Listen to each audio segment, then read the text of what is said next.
Welcome to this broadcast, which is from Cornwall, and we're going to talk about issues in regard to the Middle East today. You can't actually but view the changes in the Middle East, in today's Middle East, with concern. Saudi Arabia's international power has been greatly diminished by the assassination of Jamal Khashoggi, a man I knew slightly, and certainly members of my family knew very well indeed. And a good man in many ways. He wrote an article for something we were working on a few years before his death called the Media Credibility Index, which was expressing concerns about media today, and that's what concerned him. He was very concerned about press freedom, about freedom of expression, one of the great four freedoms, freedom of expression, alongside freedom from want and freedom from fear, and what was the fourth? Yes, freedom of expression, freedom from want. Oh, freedom of religion was the fourth. I guess, yes, all of them are a bit under threat in the world today. But the Middle East, so Saudi Arabia is been in massive freefall with regard to its world influence. Extraordinary to see a major Middle East nation collapse in integrity, in power, in authority, so swiftly, and over one incident. One very shameful incident, but nonetheless one incident that brought an end to all of this. Meanwhile, Turkey is in the ascendancy, and many former Daesh fighters, that's ISIS, many former Daesh fighters have found refuge in that country. Because, of course, Turkey was always very supportive of Daesh, of ISIS, despite expressions to the contrary. That's because the ideology of Daesh echoes that of the Turkish worldview, one of the caliphate. And the rapid decline of U.S. influence in the Middle East, the rapid decline of U.S. influence in the Middle East bodes well for Turkey. The Turks are moving into swathes of northern Syria and Iraq. You haven't noticed? They are. And are unlikely to surrender their new bases in places like Bashika in Iraq's Nineveh province. I remember Bashika well. We traveled in Iraq a lot.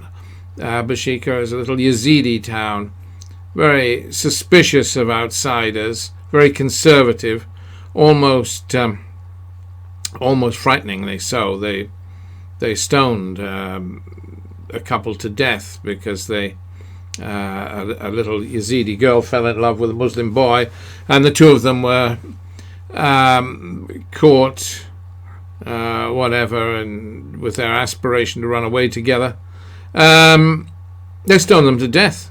The town council stoned them to death. I remember questioning one of the Yazidi leaders, a guy called the Prince of the Yazidis, and he said, well, whatever you do, you must take the consequences. There was very little condemnation from him of the actions of the people. So it's a rough old place, Bashika. A lot of Christians there too, but it's principally Yazidi. But the Turks have taken it now. So the Turks are occupying a town right down in the middle of the Nineveh plain.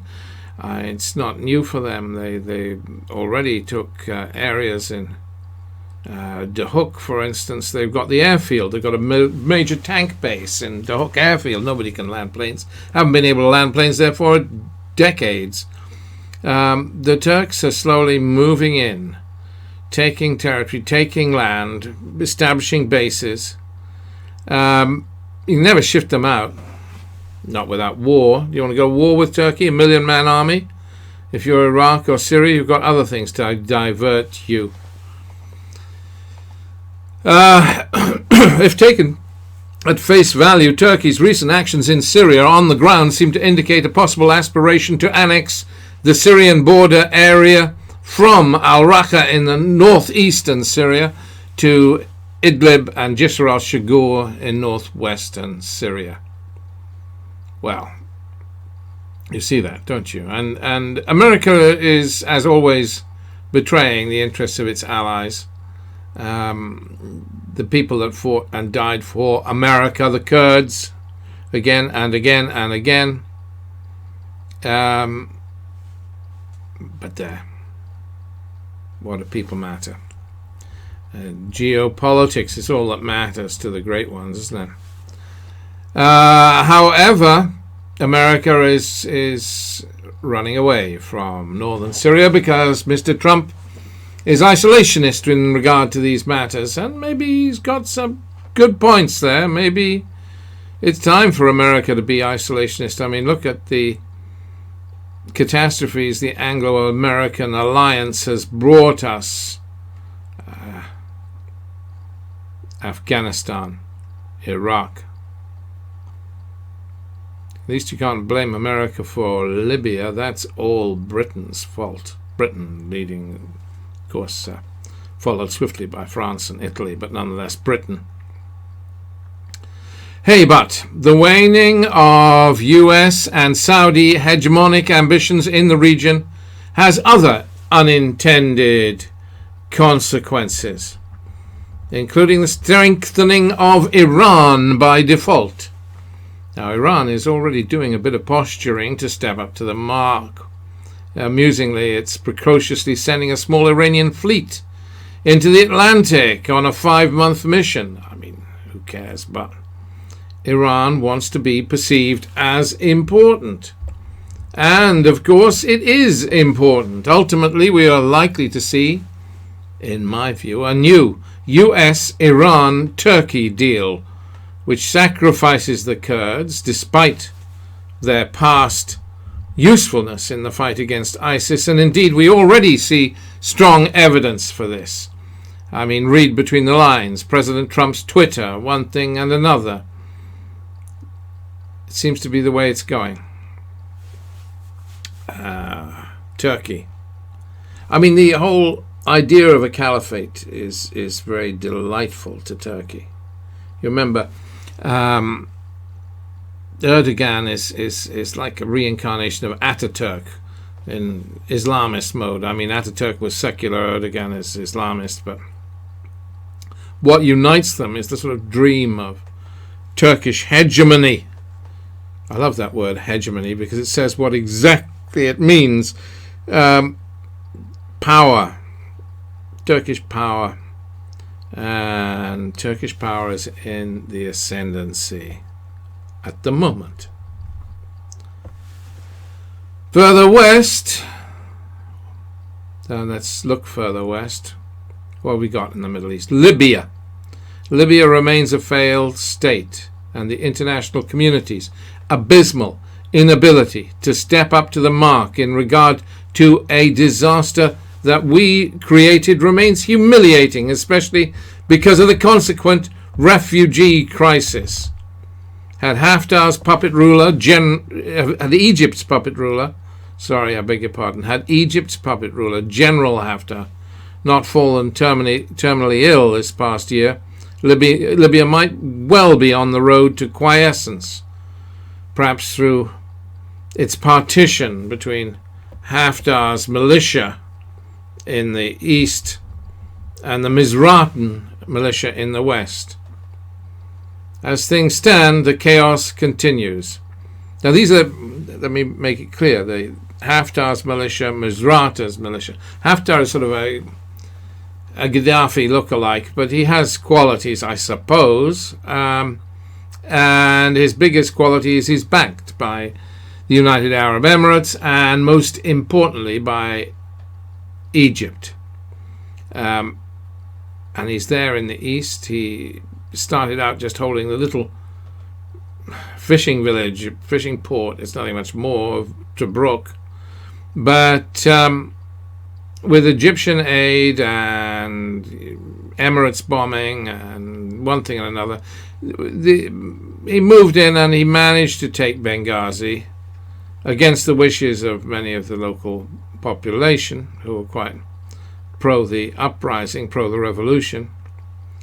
But he has support, and support in families. I mean, families are divided. You'll find families where the father will support Haftar and the mother will support the revolution. I know one such family, and it's resulted in divorce. It's rather like Brexit here in the UK.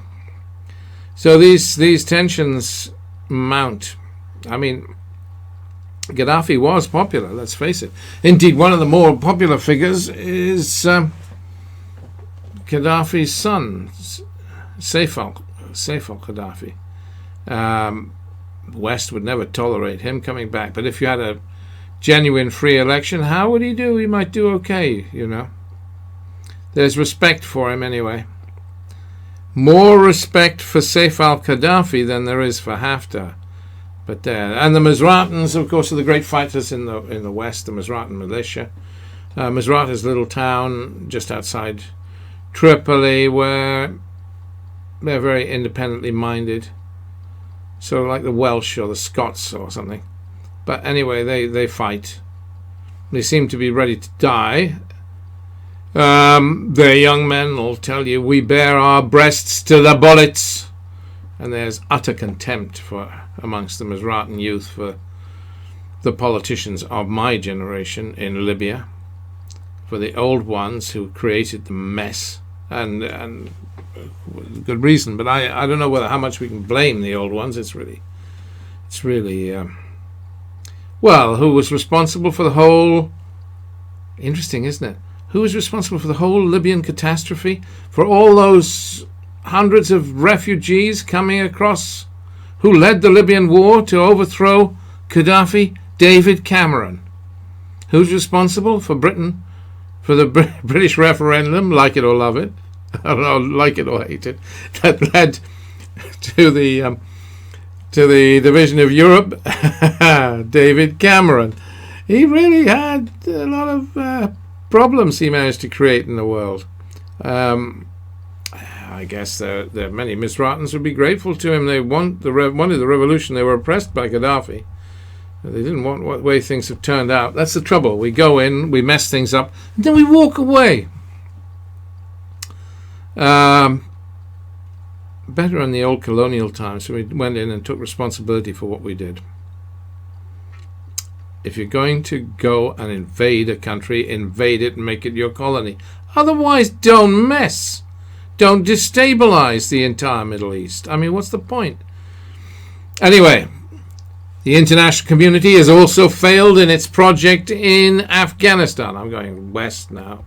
East, beg your pardon. Switching across the other side of the universe, but still part of my Middle East. Afghanistan. The international community has failed in its project in Afghanistan largely through choosing persistently to back ex-warlords and their cronies instead of the old tribal system on which Afghanistan was founded. Unfortunately, I guess, Western attention, like the Eye of Mordor, you know, remember Lord of the Rings, the Eye of Mordor, that great beam that would focus and then go off in the other direction. The Eye of Mordor has moved on, and Afghanistan may now be left to fester. In the West, our limited attention span has meant that Russia and China have now become our main focus. I mean, Russia and China. Russia is a major power. I noticed the Henry Jackson Society had produced a report ranking powers in the Middle East, and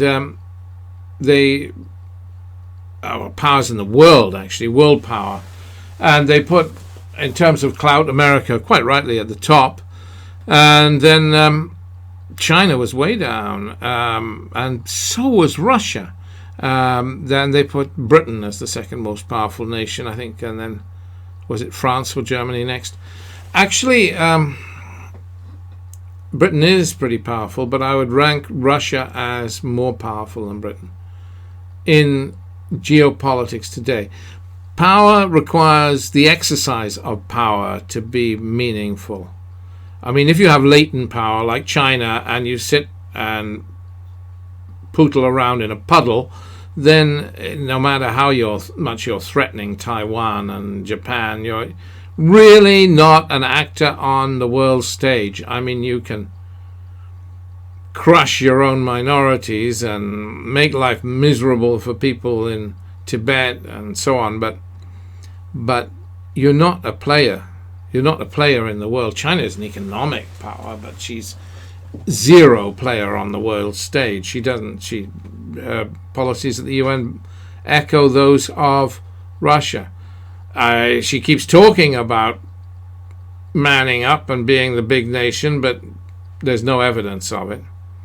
So China takes no responsibility in the world, apart from greedily snaffling away assets. And they're traders.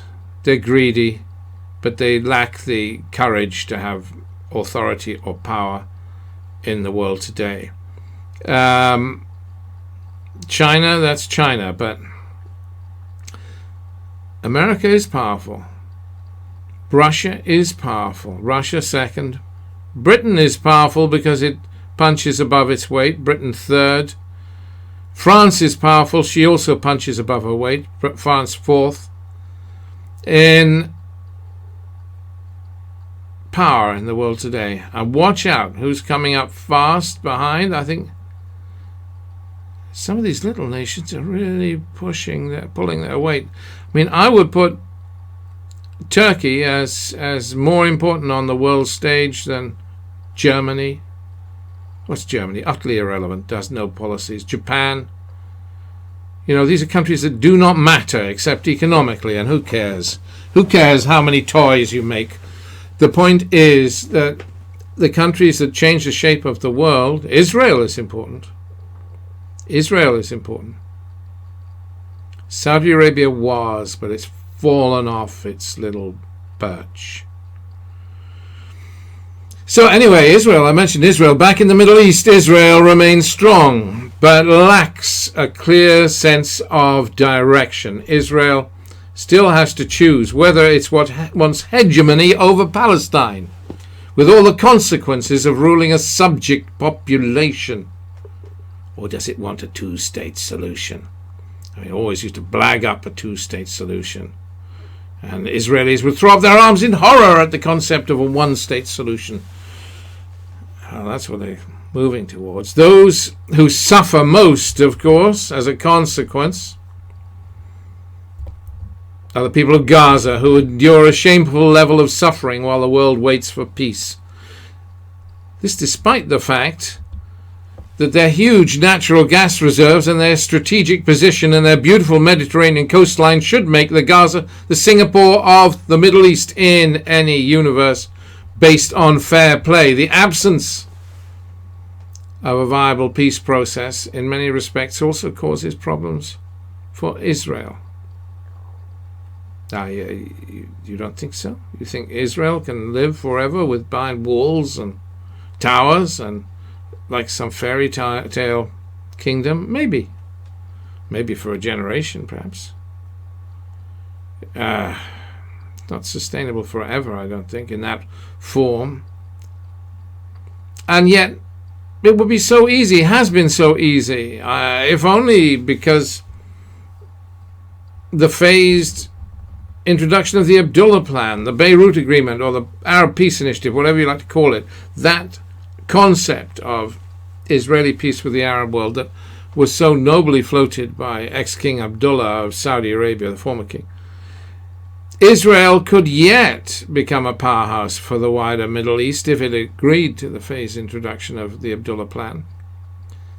But Israel continues to lack the visionary leadership needed to bring true peace. It's got dinosaurs in charge. I mean, these people belong in another universe. They don't even,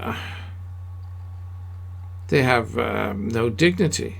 The way they treat their subject population in Gaza, lock them in like, it's dirty really to do that. Lock people in. However, unfortunately, brutish the Gazans may be, throwing rockets and burning tires and causing trouble. They've caused trouble all along. They're a troublesome lot. You just lock them in.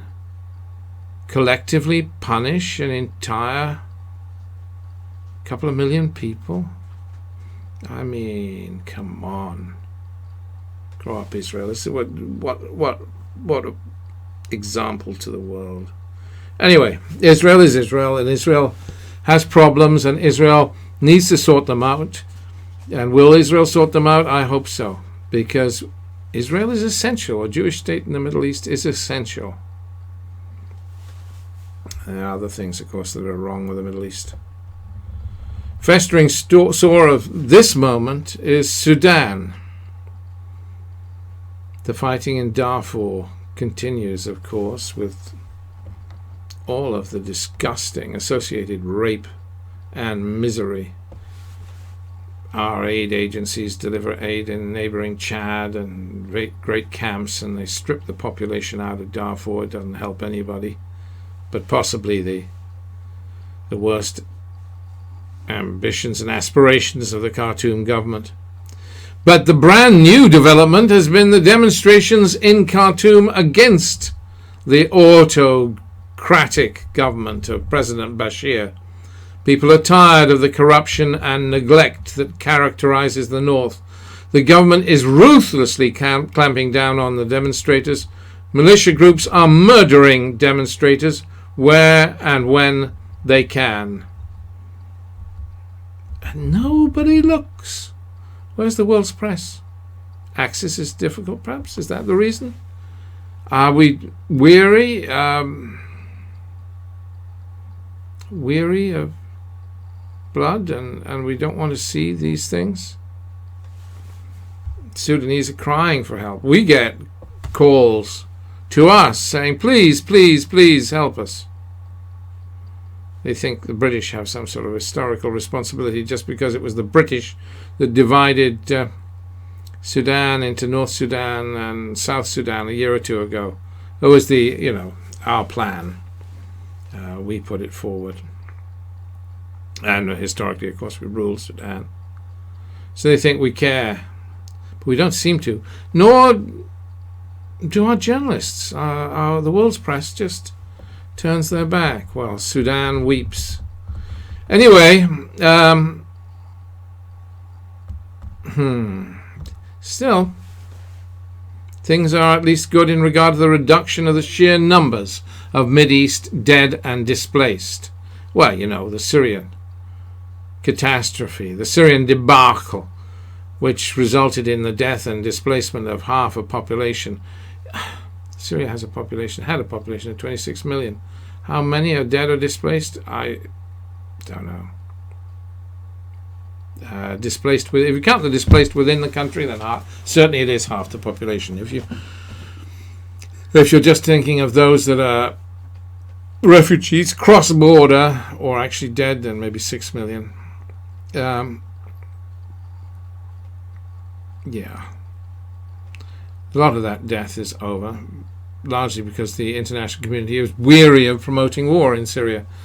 So Bashar al-Assad can get on with sorting it out. His country will never be the same, of course, but there.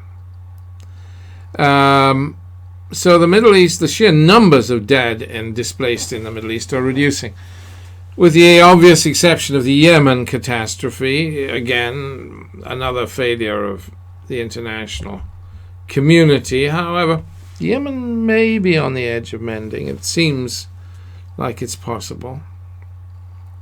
So, it's a good man, a Brit actually, oddly enough, has been working on the peace process in Yemen. I don't know him, but he seems a good guy.